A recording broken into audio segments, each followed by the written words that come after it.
अस्सलामुअलैकुम, आप देख रहे हैं प्रोग्राम एक पेज और मैं हूं फरवा वहीद। नाज़रीन, कतर में हमास रहनुमाओं को टारगेट करके इजराइल ने अपने दहशतगर्द होने पर मोहर सख्त कर दी है। मुज़ाकराती वफ्द पर कातिलाना हमला ये वाज़े करता है कि इजराइल फ़लस्तीन में अमन के लिए तैयार नहीं। अमेरिकी सदर डोनाल्ड ट्रंप इस हमले से लाइल्मी का इजहार कर रहे हैं, जबकि अरब लीग ने कतर में होने वाले हमले की मजम्मत की है। मगर यहाँ पर क्वेश्चन ये है कि क्या मजम्मत ही काफ़ी है और इससे काम चल जाएगा? क्योंकि ये पहली बार नहीं है कि इजराइल ने किसी और मुल्क की सरजमीन पर हमास रहनुमाओं को निशाना बनाया। 1997 में उर्दन में हमास के रहनुमा खालिद मशल को कत्ल करने से लेकर दुबई, बैरूत और ईरान में भी इजरायली फोर्सेस हमास रहनुमाओं को निशाना बना चुकी हैं। अब जहां इजराइल ने मशरिक़ वुस्ता का अमन दाव पर लगाया हुआ है, वहीं रूस यूक्रेन जंग का दायरा कार भी बढ़ता दिखाई देता है। पोलैंड हुकूमत की जानिब से ये दावा किया जा रहा है कि उसने बड़ी तादाद में रूसी ड्रोन्स अपनी फ़िज़ाई हदूद की खिलाफ वर्जी करने पर अपनी सरजमीन पर मार गिराए हैं। जबकि उधर नेपाल में भी तलबा तंजीम की मुख्तलिफ पाबंदियों की वजह से जो एहतजाज है वो उसका दायरा कार वसी हो गया है। अपनी हुकूमत का तख्ता उलट दिया गया है। ऐसे महसूस होता है कि आलमी सफ़ बंदी बदलने लगी है। कहीं इनकलाब तो कहीं तखरीबकारी उरूज पर है। जंगी मैदान में भी मुख्तलिफ इत्तेहाद बनते नज़र आते हैं और दुनिया में ताकत का तवाज़ुन शायद बदलता दिखाई देता है। मौजूदा आलमी मंजरनामे पर क्या मुस्तकबिल होगा हमारा और किस रुख ये ऊँट बैठेगा, किस करवट, इस पर बात करेंगे। पैनल इंट्रोड्यूस करवा देती हूँ। मुझे ज्वाइन किया है जनरल रिटायर्ड जाहिद महमूद साहब ने, दिफाई तज्ज़ियाकार हैं। इनके साथ साथ बैनुल अक़वामी माहिर अमूर है उस्मान शाहिद साहब, वो भी ज्वाइन कर चुके हैं। और दिफाई तज्ज़ियाकार एयर वाइस मार्शल रिटायर्ड एजाज़ महमूद साहब भी हमें ज्वाइन कर चुके हैं। तीनों का बहुत शुक्रिया। जनरल साहब, पहले तो इस पर डिस्कशन कर लेते हैं। सब्जेक्ट तो बड़ा वास्ट है क्योंकि दुनिया में इस वक्त मुख्तलिफ मकामात पर आग लगी हुई है और जो सबसे ज़्यादा दिल दहला देने वाली आग है वो तो गज़ा में लगी हुई है। ये जो कल हुआ है और जो इजराइल ने किया, फिर डोनाल्ड ट्रंप साहब ने बिल्कुल अपने आप को अलहदा कर दिया। टेलीफोनिक गुफ्तगू भी हुई नेतन्याहू से और उन्होंने ये बात कही भी कि हमें ना इल्म था और ना हम इसमें शामिल हैं। Where do you see all this going? और क्या आपको लगता है कि इजराइल नहीं चाहता है कि किसी तौर भी अफाम तफहीम से बात हो?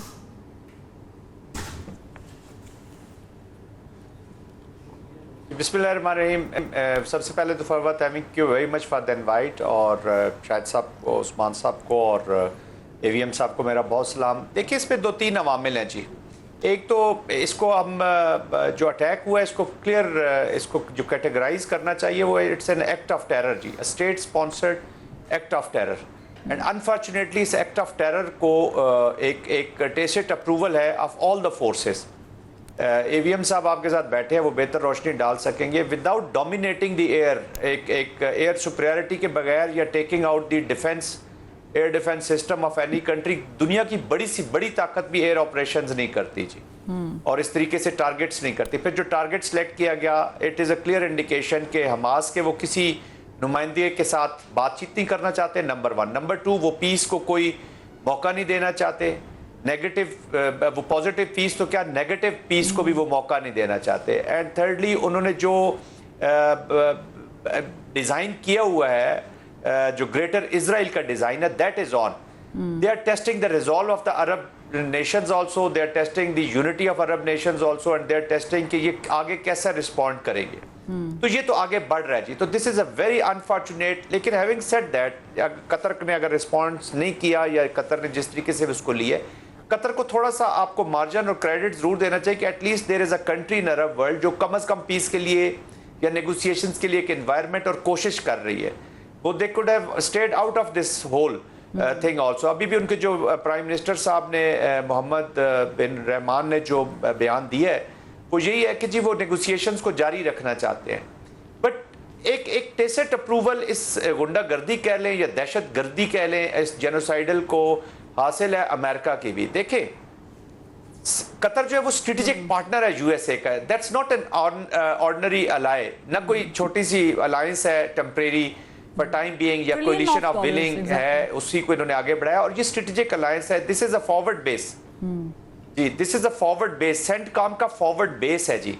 और टेम्पा फ्लोरिडा का ये फॉरवर्ड बेस है, कतर में बेस्ड है। It is not possible. और जिस तरीके से कंट्रडिक्टरी बयान आ रहे हैं, अब दुनिया पूरी परेशान है कि वो किसका यकीन करे, who is telling the truth, सच कौन बोल रहा है। व्हाइट हाउस से स्टेटमेंट आ रही है कि जी हमने 10 मिनट पहले, और स्ट्रेटेजिक पार्टनर्स को 10 मिनट 20 मिनट पहले नहीं, 10 दिन 20 दिन पहले बताई जाती हैं कुछ चीजें, या उनसे डिस्कस की जाती है, या एक स्ट्रेटजी होती है कि अगर ये हुआ तो हम ये रिस्पॉन्स देंगे। और आप हमेशा, आपने याद होगा नेतन्याहू को प्रेसिडेंट ट्रंप ने अपने पहलू में खड़ा करके गाजा को एक रवेरा बनाने का, और कहा कि जी ये तो डिस्ट्रॉय हो चुका है, this is nothing on ground, और जिसने डिस्ट्रॉय किया वो आपके साथ खड़ा है। तो डबल स्टैंडर्ड्स है, नेशन सिस्टम है, कोई उम्मा या कोई ऐसी चीज नहीं है, इट इज द अटैक, ये अर्थक्वेक है पूरे अरब वर्ल्ड के लिए। अब इसके आफ्टर शॉक्स का इंतजार करें, अगर एक जॉइंट स्ट्रेटजी के साथ या एक हैं, चाहे वो हमास के या अमेरिका के दरमियान हो रहे हों कतर में, या फिर ईरान के सैंक्शंस के हवाले से ईरान तैयार हो, तो हम देखते हैं कि इजराइल जो है वो प्रोएक्टिव हो जाता है और फिर वो इस तरह की हरकतें करता है, और फिर सारा मुद्दा जो है वो फिर सामने वाले पे जाता है, इजराइल पे नहीं जाता। बट चूंकि आपने इतना इंपॉर्टेंट पॉइंट डिस्कस किया है उस्मान शाहिद साहब, in 48 hours Israel attacked 5 different places। अब ये एक ऐसा मरहला है कि जिस पे कम से कम ये सवाल तो हमारा बनता है कि क्या पेंटागन या डोनाल्ड ट्रंप साहब इस बात को छुपा रहे हैं, और जैसे कि जनरल साहब ने भी कहा कि कम से कम 10 दिन पहले तो बताएं, पर मैं इस पे सवाल करती हूँ क्यों बताएं जब पीस टॉक की तरफ चीज़ें आ रही हैं। तो आप समझते हैं कि फिर piece talk in the middle of that आप किसी को कायल कर रहे हैं और आप हमला कर दें?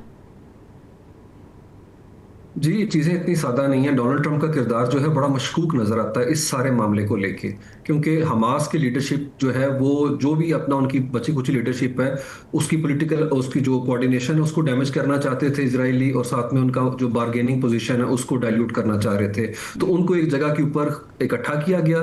मैं समझता हूँ कि कंप्लीसिट है डोनाल्ड ट्रंप इसके अंदर है। उन्हें एक जगह पे इकट्ठा किया गया, वो सारी इंटेलिजेंस शेयरिंग की गई, और जो उन्हें क्वालिटेटिव मिलिट्री एज मिला हुआ है 1960 की दहाई थे कि जो वेपन उन्हें सप्लाई किया जाएगा वो खित्ते में आर्म्स डील में किसी और के हिस्से में नहीं आएगा।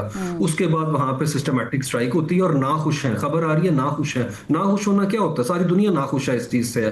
तो मेरे ख्याल में डोनाल्ड ट्रंप जो है वो इससे कहीं आगे कर सकते थे, लेकिन डोनाल्ड ट्रंप ने कतर के साथ वही किया जो वो 6 महीने से अपने इत्तेहादियों के साथ कर रहे हैं। ये एक नया डिच है, उन्होंने डिच कर दिया कतर को वहां पे है। और जैसे जनरल साहब ने कहा कि वहां सबसे बड़ी मिलिट्री बेस है, खुद अमेरिकी मफादात को उन्होंने नुकसान पहुंचाया है। तो मेरे ख्याल में एक मूवमेंट ऑफ इंट्रोस्पेक्शन है, वाटरशेड मूवमेंट है अरब वर्ल्ड के लिए, जो 2 महीने पहले ईरान पे अटैक के बाद खामोश बैठे हुए थे कि क्या सुन्नी वर्ल्ड जो है पूरे एशिया वर्ल्ड को जलते हुए देखती रही है, यमन में, लेबनान के अंदर, सीरिया के अंदर और ईरान के अंदर। क्या वो कतर के बाद कोई जीसीसी अरब लीग, नो डाउट उनके कैपेसिटी इश्यूज हैं, बड़े बड़े टावर बनाने में लगे हुए हैं और ये सोच रहे हैं कि हम इकोनॉमिक जो अपना शिफ्ट लेके आने की कोशिश कर रहे हैं, हाइड्रोकार्बन से जा रहे हैं, दूसरी साइड के ऊपर है।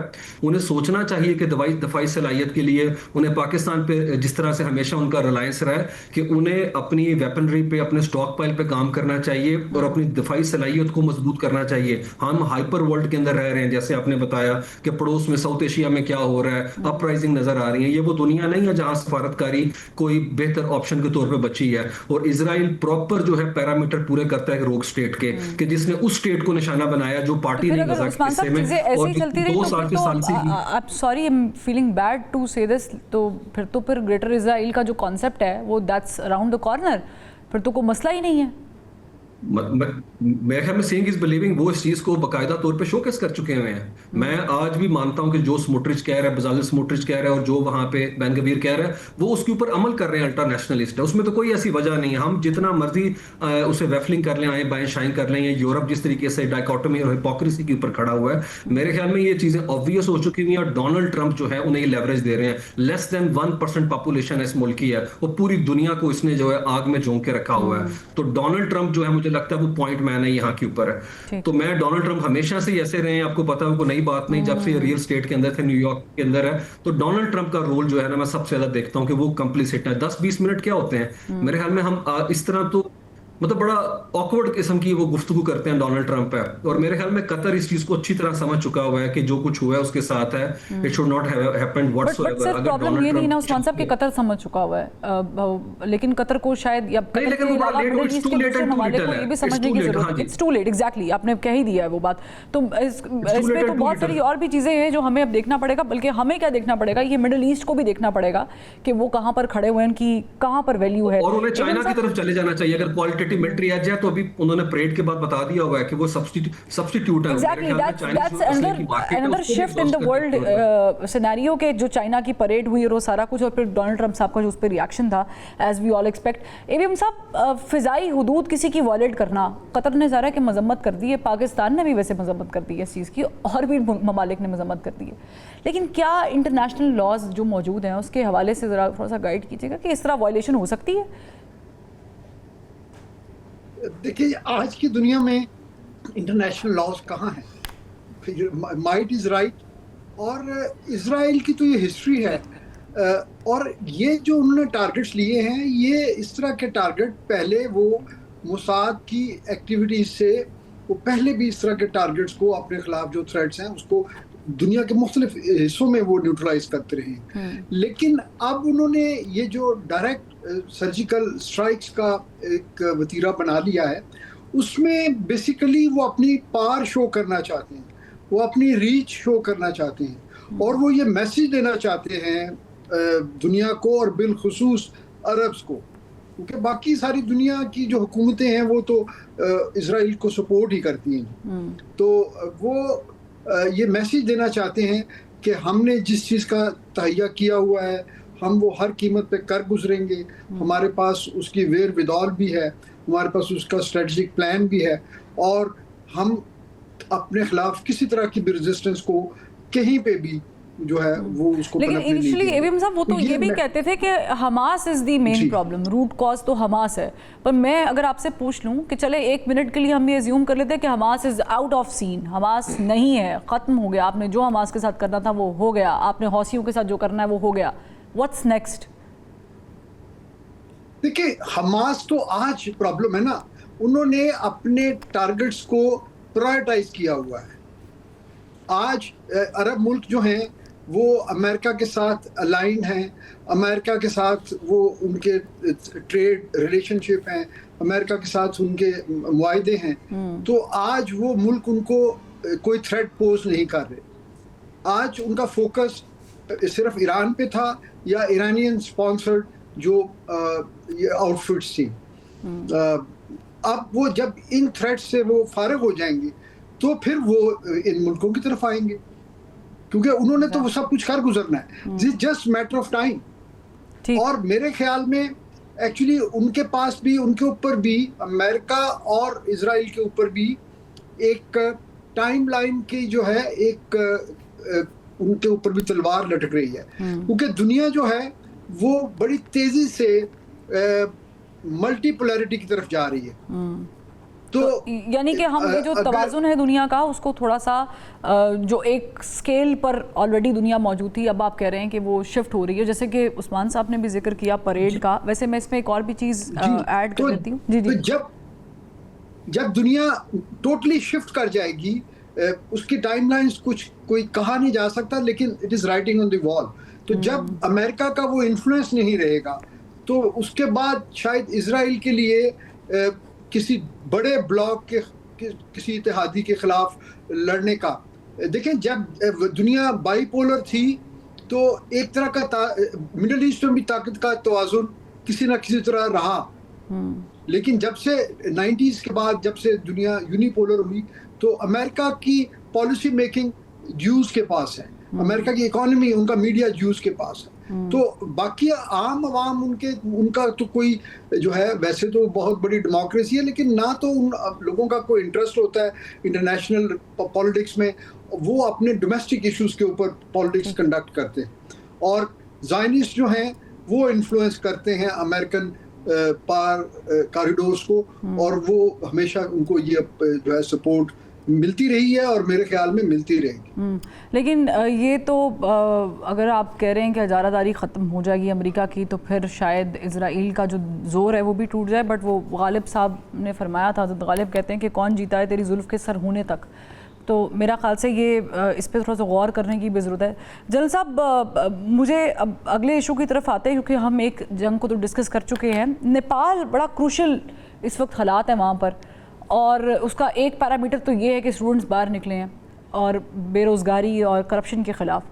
बट इसका एक और भी एंगल है, और वो है कि भारत की बड़ी कुर्बतें बढ़ गई थी जनरल अशोक के साथ, where do you see it Nepal की जो सिचुएशन है, क्योंकि इससे पहले हमने श्रीलंका देखा, उनके वज़ीर आज़म भागे, फिर हमने हसीना वाजिद को देखा और आज हम नेपाल देख रहे हैं।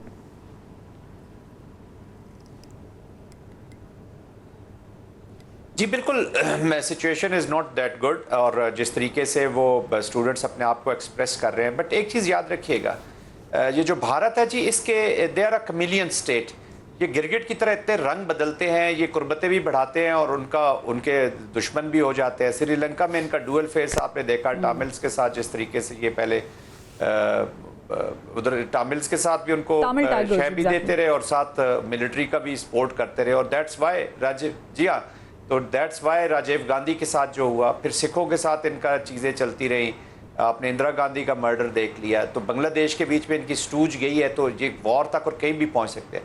तो ये नेपाल की सोशल मूवमेंट को अब सही है या गलत है उसकी डिबेट में जाए बगैर, ये किसी वक्त भी उसको सोशल डिस्ट्रक्टिव मूवमेंट में बदल के इसको इस्तेमाल कर सकते हैं। सो चाणक्य के ये लोग हैं इसको, और ये कई दफ़ा खुद भी सिचुएशन क्रिएट करवाते हैं।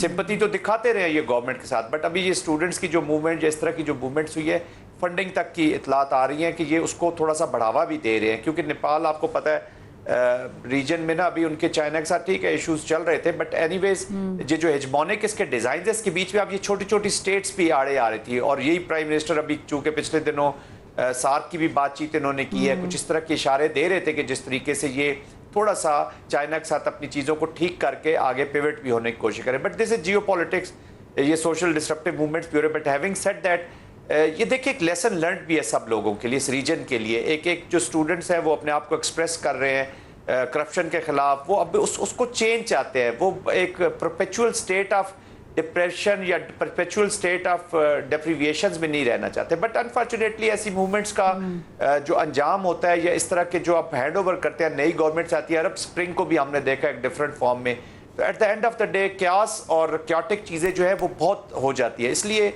I think lesson learn for all of us is कि हमारे जो लीगल पोलिटिकल हर चीज़ के जो प्रोसेसेस है, इंस्टीट्यूशंस हैं, उन सारों को बहुत अच्छी तरीके से स्ट्रॉन्ग रहना चाहिए, वरना स्टेट्स मुतासर होती है, जो यही चीज़ हम नेपाल में देख रहे हैं। ठीक, मुझे एक ब्रेक का कहा जा रहा है, ब्रेक से जब वापस आएंगे तो इसी टॉपिक को हम आगे बढ़ाते हैं और अपने बाकी मेहमानों से भी राय लेंगे। एक ब्रेक लेते हैं।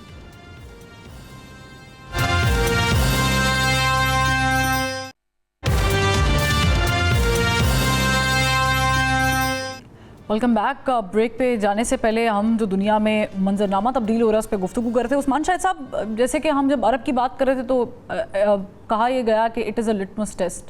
अब ये फेल हुए या पास हुए वो तो सबको ही पता है, बट एक बराए आज़म को देखें और फिर दूसरे बराए आज़म, हम अपनी बात करें, अपने कॉन्टिनेंट की बात करें, आग लगी हुई है और एक के बाद दूसरे मुल्क में ये आग लगती जा रही है, करीब ही है। What's happening basically? मेरे ख्याल में जो पहले बात की जन्नत साहब ने कि हमारे यहाँ जो यूथ है, हमें यूथ बल्ज को समझना होगा। एक तो नो डाउट हम इसे हमेशा पोर्ट्रे करते हैं इस कॉन्टेक्स्ट में कि इनकी नौकरियों में क्या करना है, इतनी आबादी हो चुकी हुई है, लेकिन जेन ज़ी जो है यही एक्सपेक्टेशन करती है लीडरशिप से, और कोई विजन नज़र नहीं आता लीडरशिप का। आप सिर्फ नेपाल की बात करें, पिछले 20 साल में 13 हुकूमतें आ चुकी हैं, सिर्फ 4 साल में 5 गवर्नमेंट्स आई हैं, 5 दफ़ा वज़ीर आज़म बदले हैं, और 260 साल की इन्होंने बादशाही निज़ाम जो है उसको भुगता है। 2008 में जाके ख़त्म हुआ है। अब वहाँ पे दोबारा बात हो रही है कि हमें उस तरफ वापस पलट जाना चाहिए। तो मेरे ख्याल में डिसग्रंटल्ड है वहाँ की आवाम जो है, सियासी तौर पे, समाजी तौर पे उनको लगता है कि इत्मीनान जो उन्हें चाहिए था वो ना कोई पार्टी नहीं दे सकती। आप देख लें इस सारे प्रोटेस्ट में ये मुजाहरे थे जो तहरीक में बदल गए, लेकिन लीडर लेस थे इसके अंदर कोई पोलिटिकल पार्टी नहीं और कोई सब्सटीट्यूट भी वहाँ के ऊपर उस तरीके से नहीं है। लेकिन मैं यहाँ पे क्रेडिट जरूर दूंगा कि अनलाइक हसीना वाजिद, नेपाली वजीर आज़म ने स्टेप डाउन कर दिया। 8 तारीख से शुरू हुए थे और 10 को लॉजिकल कंक्लूजन की तरफ पहुंच चुके हुए हैं, जबकि उन्होंने 1100 जो वहां पे नौजवानों को कत्ल किया, उसके बाद जाके तो वो वहां से राह फरार उन्होंने इख्तियार किया। और मेरे ख्याल में ये मैसेज है तमाम अपना साउथ एशिया की लीडरशिप के लिए कि you need to put your feet into their shoes and then you come to know where it hurts, कि आपको पता होना चाहिए कि नौजवान तबका जो है वो एक तरह से सोच रहा है यहाँ पे। और ये हमने अरब स्प्रिंग के अंदर भी देखा। ट्यूनिस के बाद गवर्नमेंट कोलैप्स कर गई, हुस्नी मुबारक की भी नो डाउट, वो जैसे बात कर रहे थे कि जो एंट्रेंच्ड अपना गवर्नमेंट का स्ट्रक्चर है उसी तरह से हुआ। लिंक कर रहे हैं उस्मान शाहिद साहब, तो अरब स्प्रिंग के पीछे अब सबको पर्पस भी पता है, सबको रेजिम चेंज में जो खत्ते में हुआ उसके पीछे जो मुहर्रकात थे वो भी सबके सामने है, कोई किसी ढकी छुपी बात नहीं है। लेकिन उसके अंदर नौजवानों ने नो डाउट एक ऑर्गेनिक स्ट्रगल की थी, नो डाउट मोमेंटम उस तरीके से गेन किया था उन्होंने, और उसमें डिजिटल फ्रेमवर्क का बड़ा रोल है। प्लेड अब बड़े गलत तरीके से किया गया ना, when we look at behind the screen तो फिर हमें समझ आती है कि स्टोरी क्या थी। अब इस सिनेरियो को जब हम जोड़ते हैं उसके साथ, जब आपने चूंकि खुद ही जिक्र कर दिया, तो आपको भी लगता है कि इसके पीछे मुहर्रकात वही वाले हैं जो अरब स्प्रिंग के टाइम पर थे? मेरे ख्याल में ये कहना कबल अज़ वक्त है, लेकिन इसमें कोई शक नहीं, जैसे सर ने पहले बात की थी कि इंडिया और चाइना ये दोनों स्टेक होल्डर है वहाँ के ऊपर है, और स्ट्रेटेजिक बैलेंस जो है ना क्रिएट करने की कोशिश करता है नेपाल है, और नेपाल को इंडिया का स्ट्रेटेजिक बैकयार्ड कहा जाता है। लेकिन वहाँ पे 51% गैर मुल्की जो सरमाया आ रहा है वो आ रहा है चाइना से, क्योंकि BRI प्रोजेक्ट का नेपाल हिस्सा है, और नेपाल के इंफ्रास्ट्रक्चर जो है उसके अंदर बिलियंस ऑफ डॉलर पोर किए हुए हैं उन्होंने। जबकि दूसरी तरफ इंडिया जो है वो चाहता है कि उड़ीसा और यूपी की साइड से उसकी सिक्योरिटी जो है वो कंप्रोमाइज हो रही है वहां के ऊपर। और जैसे मैंने कहा, अगर लॉ एंड ऑर्डर की सिचुएशन का मसला होगा, पॉलिटिकल टर्मोइल होगा, तो नतीजा ये होगा, इसमें कोई शक नहीं है कि डिजिटल जो बैन था वहां पे, डिजिटल स्पेस को कंप्रोमाइज करने की जो बात थी वो एक लास्ट स्ट्रॉ था कैमल की बैक के ऊपर है, क्योंकि वहां पे जितनी भी ज्यादा टिकटॉक पे वीडियोस वायरल हैं वो उन लोगों की है जिनका ताल्लुक एलीट के साथ है, नेपोटिज्म का वहां पे मसला है, करप्शन का मसला है, और ये चीजें वो मुसलसल देखते आ रहे हैं। तो मेरे ख्याल में हमें थोड़ा कॉन्टेक्चुअलाइज इन्हें करना चाहिए उसके अंदर, और नो डाउट कंट्रीब्यूटिंग फैक्टर्स होंगे जिस तरह इंडिया का बीच के अंदर है, नो डाउट, क्योंकि इंडिया जो है उसका डिस्प्यूट है यहाँ पे काला पानी का, उनके टेरिटोरियल डिस्प्यूट, और ये हमने इस तरह की मिलीजुली चीजें जो है वो बांग्लादेश के वक्त में भी देखी थी, इसी तरह की स्टोरी बांग्लादेश डेफिनेटली है, बांग्लादेश में, श्रीलंका में, तो मेरे ख्याल में इंडिया जो है रीजनली जो है कंप्रोमाइज हो चुका है। इंडिया की लेजिटिमेसी, उन्होंने मुझे बताया, जो कि हिमसेल्फ बंगाली है, कि वहाँ पर ये एक्चुअली वीडियो वायरल हुई कि एक नॉर्मल ब्यूरोक्रेट के पास 22 लाख रुपए एक गाय खरीदने के लिए कैसे आई। यानी इतनी वर्स्ट सिचुएशन बांग्लादेश में भी हो गई थी जिसकी वजह से ये होना शुरू हो गया था। बट एवीएम साहब, इसको पूरा कंक्लूड करें अगर हम सिचुएशन को, तो क्या इसे ये नाम दें कि रेवोल्यूशन आ रहा है खत्ते में, या फिर ये नाम दें कि इंस्टेबिलिटी आ रही है? क्योंकि ऑन दी अदर हैंड जो बाकी कॉन्टिनेंट्स हैं, मतलब अभी तक मैंने और आपने ये तो सुना होगा कि कैलिफोर्निया में एहतजाज हो रहा है फ़लाँ चीज़ के ख़िलाफ़, या ऑस्ट्रेलिया में फ़लाँ चीज़ के ख़िलाफ़ लोग निकले हैं, मगर हमने इस तरह की सिचुएशन यूरोप में भी नहीं देखी है जो हम यहाँ देख रहे हैं। देखिए, दोनों एरियाज में, थर्ड वर्ल्ड कंट्रीज में या जो डेवलप्ड कंट्रीज हैं, उनके और हम यहाँ के हमारे रीजन के जिन मुल्कों की हम बात कर रहे हैं, इनकी जो सेटिंग है, इनका जो पॉलिटिकल और सोशल लैंडस्केप है वो बहुत मुख्तलिफ है। यहाँ पे लोगों के बेसिकली सोशो इकोनॉमिक इश्यूज हैं, लोगों की कोई नज़रियाती उस तरह की पॉलिटिकल जो है एक्टिविज्म नहीं है यहाँ पे। जी, यहाँ पे सोशो इकोनॉमिक इश्यूज को जो है वो वही ट्रिगर्स होते हैं, और फिर उनको जो है जो फॉरेन पावर्स हैं अगर वो इन्वॉल्व हैं, इस केस में भी अल्टीमेट बेनिफिशरी जो है वो इंडिया लग रहा है इसमें। अभी तक कोई क्लियर इंडिकेशन उस तरह तो नहीं है, लेकिन अब तक की जो असेसमेंट है, अगर आप वो सारे डॉट कनेक्टिंग करें, तो जो चाइनीज़ इन्फ्लुएंस यहाँ है बढ़ रहा था वो, और इंडिया का पूरे अपने सब नेबर्स के साथ प्रॉब्लम्स है। तो इंडिया ने जाहिर है अपनी वो स्पेस जो है उसको रीगेन करने की एक उनके अपने पर्सपेक्टिव में एक राइटफुल उनकी कोशिश वो यकीनन करते हैं। सार्क की रीऑर्गेनाइजेशन की बात हो रही थी, तो इस तरह के फोरम्स पे तो छोटे छोटे मुल्क भी, जी उनका भी हर मुल्क का एक वोट तो होता है ना, तो वो मैटर करता है।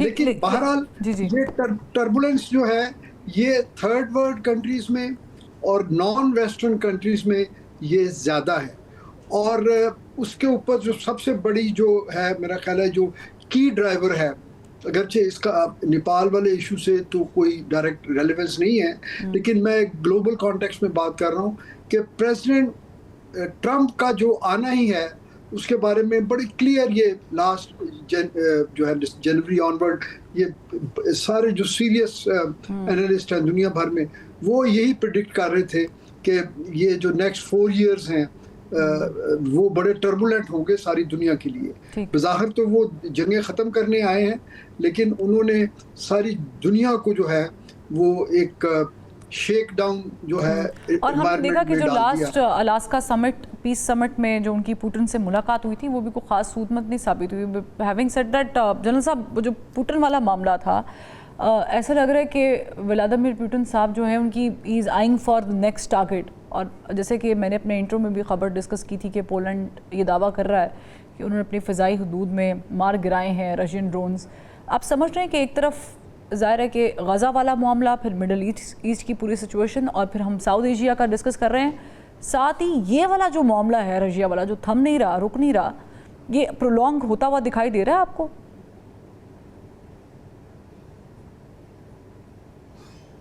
जी बिल्कुल। देखिए, रशिया और यूक्रेन और अभी पोलैंड को भी उन्होंने जेस्चरिंग की है। वो ऐसा बात तो नहीं है कि उन्होंने फुल फ्लैज कोई अटैक किया या वो, आई मीन कि वहाँ पे वायलेशन की रिपोर्ट्स आई हैं, और कई दफ़ा वायलेशंस हो भी जाती हैं मिलिट्री एक्शंस के बीच में, लेकिन कई वायलेशन जानबूझ के की जाती है to test and to convey the strategic messaging. East Europe को बार बार पुतिन जो है वो मैसेज भेज रहे हैं, और यूरोप को और वेस्ट को मैसेज भेज रहे हैं कि they should not support Ukraine. लेकिन यूक्रेन की सपोर्ट जो वेस्ट ने करनी है वो बहुत उनका समझे कि प्रोटेक्टिव मनूवर है जी, कि वो इसी बफर के बीच में इस कॉन्फ्लिक्ट को रखना चाहते हैं या उससे आगे नहीं आना चाहते, क्योंकि रशिया, हम कहते हैं ना, अनप्रेडिक्टेबिलिटी अटैच है प्रेसिडेंट ट्रंप के साथ, तो पुतिन के साथ भी उतनी अनप्रेडिक्टेबिलिटी अटैच है। He is deep thinking, Russian जो स्ट्रेटेजिक थिंकिंग सिस्टम्स हैं उसके बीच में, फिर उनका एक्सपीरियंस देखे ना, कहाँ पे वो एक इंटेलिजेंस ऑपरेटर से प्रेसिडेंट बने, एंड ही इज उनका कंट्रोल भी है। तो जेस्चरिंग पोस्चरिंग की है उन्होंने, मैं ये मानता हूँ कि उन्होंने उनको एक कन्वे करने की कोशिश की है। जहाँ तक कॉन्फ्लिक्ट का ताल्लुक है, देखिए, रशिया इसको मिलिट्री विक्ट्री के ऊपर ये एक अच्छी नोशन ऑफ विक्ट्री लिखना चाहता है। वो कभी भी इतनी लंबी जंग को, अभी जो 3.5-4 साल होने वाले हैं इसको कभी भी लूज नहीं करना चाहेगा टेबल के ऊपर। इसलिए तो वो देखे ना, प्रेसिडेंट ट्रंप वाज कॉन्फिडेंट कि जी तो 24 घंटे 48 घंटे की बात है, ही वाज वेरी कॉन्फिडेंट, लेकिन पुतिन जो है वो उसको रेजिस्ट कर रहे हैं, प्रोलॉन्ग कर रहे हैं। एक तो देखे, रशिया पुराना एक बिग पावर रहा है जी, उसका एक प्राइड उसके साथ अटैच है।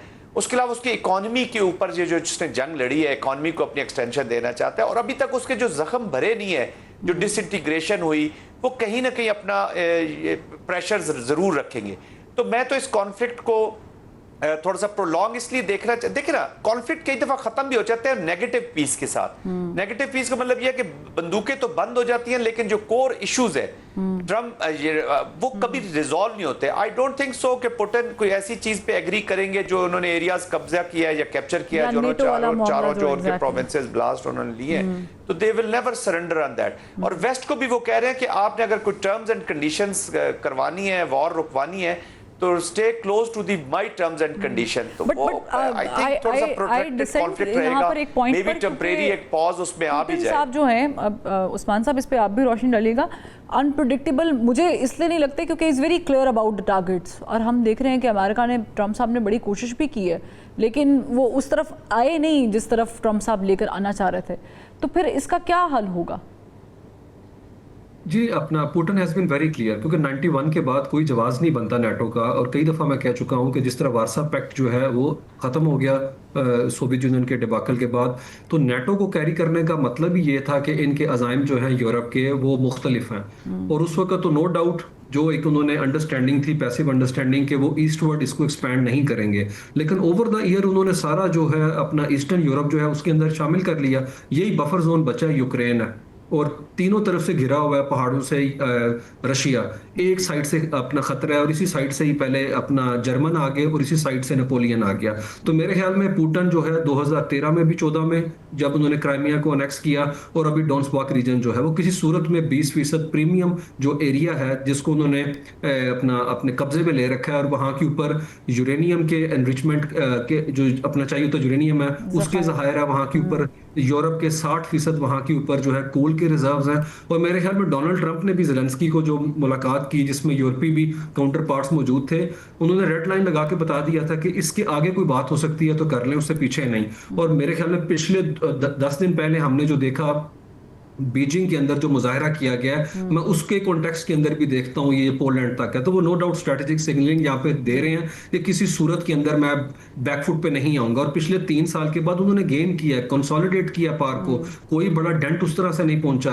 और डोनाल्ड ट्रंप जो है वो तो रोल आउट कर रहे हैं, रेड कारपेट उनके लिए। और यूरोप के पल्ले क्या है, अगर अमेरिका जो है अपनी फोर्सेस को पुल आउट कर देता है तो 80,000 से ज्यादा फौज नहीं इनके पास है, यूके के पास है। तो मेरे ख्याल में नो डाउट जितना टाइम इन्होंने गेन करना है उस वक्त तक जो है पुतिन जो है वो ये चीज स्टैब्लिश करने में कामयाब हो जाएंगे कि आप मिलिट्री हार्डवेयर यहां तक नहीं लेके आ सकते नेटो का, और ये किसी सूरत में नेटो के मेंबर नहीं बनेंगे। तो मेरे ख्याल में आज जो कुछ वहां पे हम देख रहे हैं ये यूरोप का खुद का किया जा रहा है। और जिस तरह ग्लोबल शिफ्ट आ रहा है, टेक्टोनिक शिफ्ट हमने देखा ग्लोबल ऑर्डर के अंदर, और चाइनीज जो है पूरे तरीके से खड़े हैं रशिया के साथ। एग्जैक्टली, ये ग्लोबल शिफ्ट जो है वो और एशिया की सेंचुरी है।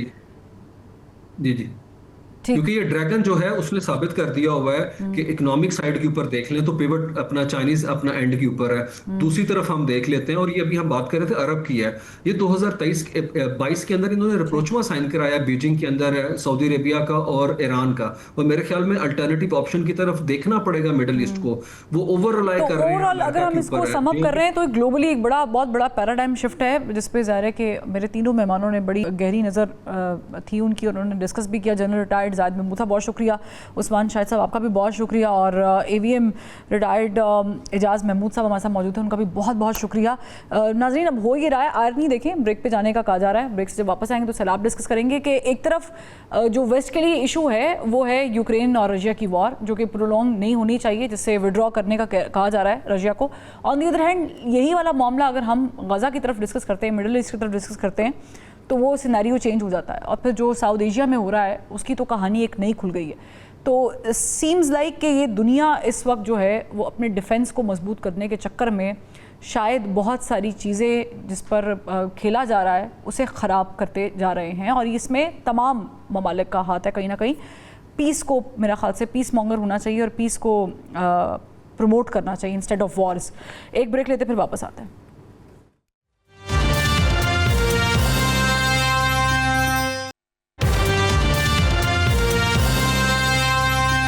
वेलकम बैक नाजरीन। इस वक्त पूरा मुल्क सैलाब की लपेट में है। पहले खैबर पख्तूनख्वा में बारिशों और क्लाउड बर्स्ट ने तबाही मचाई, फिर पंजाब में रावी, चनाब, सतलुज ने क़यामत ढाई, और अब यही सैलाब जनूबी पंजाब को डुबोते हुए सूबा सिंध में दाखिल हो चुका है। जहां दही सिंध सैलाब की लपेट में आने वाला है, वहीं NDMA ने बलूचिस्तान में भी सैलाबी खतरे से आगाह कर दिया है। जबकि कराची में भी बारिशों ने अत मचा दी है और नदी नाले बिफर चुके हैं। गुज़श्ता 2 दिन के दौरान वक्फे से मुसलसल बारिश ने तबाही मचाई। मलीर और लियारी की नदियां दरियाओं में तब्दील हो गई, नशेबी इलाके डूब गए। मेयर की दरख्वास्त पर चीफ सेक्रेटरी सिंध ने फ़ौज तलब कर ली। शहर के बाज़ इलाकों में सैलाबी सूरत हाल के बायस रेस्क्यू 1112 पाक फ़ौज और रेंजर्स की टीम्स को तलब कर लिया गया, जिन्होंने सैकड़ों शहरियों को रेस्क्यू भी किया। इस वक्त क्या सिचुएशन है, इस पर बात करेंगे। हमारे साथ मौजूद हैं तर्जुमान सिंध हुकूमत सादिया जावेद साहिबा। साहिबा बहुत शुक्रिया। एक अंदाजे के मुताबिक 1.4 अरब का इस वक्त हम नुकसान उठाने वाले हैं, उठा चुके हैं बल्कि। क्या सूरत हाल है कराची की और सिंध की इस वक्त? देखिए, अगर आप बात कर रहे हैं हम सिंध की, तो इस वक्त सैलाबी रेले जो हैं वो गुड्डू बैराज में दाखिल हुए हैं, और लगभग कोई 5 लाख क्यूसेक पानी इस वक्त गुड्डू बैराज से गुजर रहा है, और फिर सखर बैराज पे भी कोई इसी तरह 4 लाख का पानी जो है रेला जो है वो गुजर रहा है कोटरी की तरफ। वहाँ जो हालात हैं, क्योंकि सिंध हुकूमत ने सुपर फ्लडिंग की तैयारी की थी, क्योंकि हम 2010 और फिर 2022 में फेस कर चुके थे ये डिफिकल्टीज, तो उसको मद्देनजर रखते हुए सुपर फ्लड की तैयारी की। लेकिन वहाँ हालात अंडर कंट्रोल हैं, क्योंकि जो पानी का अंदाज़ा भी लगाया जा रहा था, जैसे कि NDMA के चेयरमैन ने भी कहा था कि 13-14 लाख पानी शायद दाखिल हो सकता है, लेकिन उस तरह पानी दाखिल लेकिन जो मेरे सामने रिपोर्ट्स हैं, अगर हम सिर्फ कराची की बात कर लें, बारिश की वजह से कराची का जो हाल हुआ है, ऐसा लग रहा है कि ये सब किसी बेल्ट के अंदर पाए जाते थे ये इलाके। अगर आप मलीर देख लें या अच्छा, सराब गोड देख लें। अच्छा। अब सवाल सुन लें हाँ। प्लीज़। तो मुझे बताएं कि हुकूमतों का काम होता है, ख़ास करके जो लोकल गवर्नमेंट बॉडी होती है, वो नालों की सफाई कराती है, वो पानी को डेविएट करने के लिए रास्ते बनाती है। तो क्या इस तरह के कोई इंतजामात नहीं हुए हुए थे कि आप उसको ओवरकम कर सकें? देखें, जो कल कराची में रात को इमरजेंसी की सिचुएशन क्रिएट हुई मलीर नदी और लियारी नदी में, वो कराची की रेंज के नहीं थे, वो कीर्थर रेंज में बारिश हुई थी और वहाँ 3 जो बरसाती नाले हैं उनका पानी इन रिवर बेड्स में दाखिल हुआ, मलीर की और लियारी की। इतना पानी मैं कराची में जो पैदा हुई हूँ, पली बड़ी हूँ, मैंने कभी इन नदी नालों में नहीं देखे थे, लियारी और मलीर की। जो कल रात को हुआ, जब वो इमरजेंसी क्रिएट हुई, तो बिल्कुल सही है कि सिंध गवर्नमेंट की मदद के लिए पाक फौज, रेंजर्स, पीडीएमए, रेस्क्यू 1122 और केएमसी गवर्नमेंट, क्योंकि ये सडनली क्रिएटेड इशू हुआ था और उन्होंने सबने मदद की। वहाँ कोई तकरीबन 350 लोगों को रेस्क्यू किया गया और उसके बाद अब जब उन दोनों मलीर नदी और लियारी नदी का पानी दोपहर के बाद उतरना शुरू हुआ, तो जो लो लाइंग एरिया थे वहाँ डी वाटरिंग का काम शुरू कर दिया गया है। लोगों को रेस्क्यू तो पहले ही किया था, अब उनको वापस उनके घरों में शिफ्ट करने के लिए अभी चूंकि जाहिर है जो कि है इट्स वो very calm. Unpredictable right now to से कि ये जो खुदा न खासा जो हैजर्ड है ये कम हो जाएगा या ख़त्म हो जाएगा फिलफौर। अभी तक हम देख रहे हैं बहुत सारे ऐसे, इवन पंजाब के भी बहुत सारे इलाके जहाँ पे पानी आया और फिर उतरते हुए टाइम ले रहा है। चूँकि अब एनडीएमए ने वैसे तो बलूचिस्तान में भी वार्निंग जारी कर रखी है। बिलावल भुट्टो जरदारी साहब और जो सिंध गवर्नमेंट है उनका क्या प्लान है, जो ज़रूरी ज़मीनें हैं उनको to take care of them, और दूसरा ये कि जो किसान हैं उनको उनकी प्रोटेक्शन के लिए कुछ ऐलानात भी कर रखे हैं, तो उस पर कोई अमल दरामद के लिए भी कोई प्लान है? जी बिल्कुल, देखें, पाकिस्तान पीपल्स पार्टी के चेयरमैन बिलावल भुट्टो जरदारी साहब भी सबसे पहले थे जिसके लिए उन्होंने प्राइम मिनिस्टर से रिक्वेस्ट की थी, और आज प्राइम मिनिस्टर ने कैबिनेट की मीटिंग में इसको कंसिडर करते हुए अनाउंस भी किया है कि पाकिस्तान में एग्रीकल्चर इमरजेंसी का निफाज किया जाए। सिंध हुकूमत ऑलरेडी किसानों के साथ काम कर रही है, हमारी एग्रीकल्चर मिनिस्ट्री, और हमने किसान कार्ड ऑलरेडी इशू करने का काम नहीं, आप शुरू उनके किया हुआ बिल्स है। वगैरह वेव ऑफ करने की तरफ आए? जी देखें जो अगर इलेक्ट्रिसिटी के बिल और वो जो सारी चीज़ें हैं वो फेडरल गवर्नमेंट का सब्जेक्ट है। सिंध गवर्नमेंट फेडरल गवर्नमेंट से इस बारे में बात बिल्कुल हम तो बात कर रहे हैं, और पहले ही चेयरमैन साहब ये कह रहे हैं कि इन इलाकों में, जिन इलाकों में फ्लडिंग सिचुएशन हुई है और लोगों को प्रॉब्लम हुई है, उनके माल मवेशी चले गए, उनकी ज़मीनें फसलें चली गई हैं, तो उनको गवर्नमेंट को रेस्क्यू करना चाहिए। उनको ये जो इलेक्ट्रिक के बिल, यूटिलिटी बिल्स हैं वो माफ़ करने चाहिए। तो चेयरमैन साहब ने प्राइम मिनिस्टर से रिक्वेस्ट की है। मज़ीद सीएम साहब बिलखुसूस सिंध के लिए इस बारे में फेडरल गवर्नमेंट से राब्ते में है कि हम किस तरह अपने लोगों को फैसिलिटेट कर सकते। अच्छा, एक बड़ा अहम इशू है, चाहूँ कि आप भी रोशनी डाल लें, क्योंकि हमने पंजाब में भी देखा है और ये अक्रॉस पाकिस्तान है कि जब इस तरह की आफत जब से आई है तब से बहुत सारी जो कमोडिटीज़ हैं उसके प्राइस जो हैं वो खुद साख्ता तौर पर ज़्यादा हो गए हैं। सिंध में भी ज़ाहिर है कि खुदा न खासा इस तरह का मामला है। आप लोग इस पर कोई चेक एंड बैलेंस रख रहे हैं? जी बिल्कुल, जैसे पूरे पाकिस्तान में आटे की कीमत, शक्कर, चीनी की कीमत, बाकी क्योंकि हमारे यहाँ ज़ख़ीरा अंदोज़ एक्टिव हो जाते हैं, सिंध गवर्नमेंट ने पूरा वॉच रखा हुआ है। फूड डिपार्टमेंट और फूड इंस्पेक्टर्स जो हैं वो हर जगह प्राइस लिस्ट जो वो है उसको चेक कर रहे हैं। जहाँ कीमत बढ़ने की शिकायत है, सीएम साहब ने कहा उस मिल के ख़िलाफ़, उस दुकान के ख़िलाफ़ फौरी एक्शन किया ठीक, जाए। बहुत शुक्रिया तर्जुमान सिंध हुकूमत सादिया जावेद साहिबा हमारे साथ मौजूद थी और जो इस वक्त सिंध की सिचुएशन है उस पर हमें बता रही थी, गुफ्तगू कर रही थी। कराची में बहुत बुरा हाल हो गया कल रात बारिश के बाद और ये हाल पूरे मुल्क में अक्रॉस द कंट्री बहुत बुरा है। अल्लाह रहम करे कि इस तरह की आफत से हमें जल्दी निजात मिले और हमें सोचने का मौका मिले कि आने वाले सैलाब से पहले हमने अपनी कोताहियों को कैसे दुरुस्त करना है। इजाज़त दीजिए, कल फिर मुलाकात करेंगे। अल्लाह हाफ़िज़।